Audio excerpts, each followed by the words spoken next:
तर मस्साजोगचे सरपंच संतोष देशमुख यांच्या हत्येच्या प्रकरणामधल्या तपासाला आता काहीसा वेग आलेला आहे।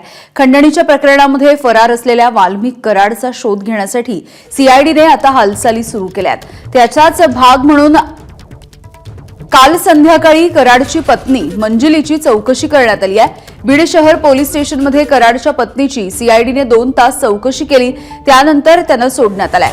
वाल्मिक कराडच्या पत्नीसह अजित पवारांच्या राष्ट्रवादीचे जिल्हाध्यक्ष राजेश्वर चव्हाण यांची सुद्धा सीआयडीच्या तर्फे चौकशी करण्यात आली। मंत्री धनंजय मुंडे यांचे निकटवर्तीय असलेल्या कराड यांच्या अटकेची सगळ्या स्तरांमधून मागणी होती आहे। नागपूरमध्ये झालेल्या हिवाळी अधिवेशनामध्ये सुद्धा हाच मुद्दा गाजलेला होता। विचारलं तुम्ही वाल्मिक कराडांना ओळखता का?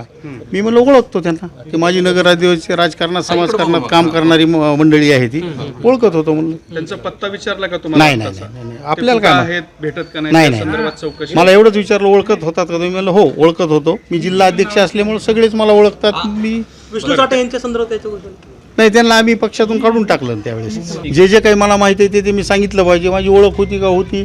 मी धनंजय मुंडेंचा, अजित पवारांच्या गटाचा मी जिल्हाध्यक्ष आहे, त्याने बोलवलं असेल म्हणून आलो।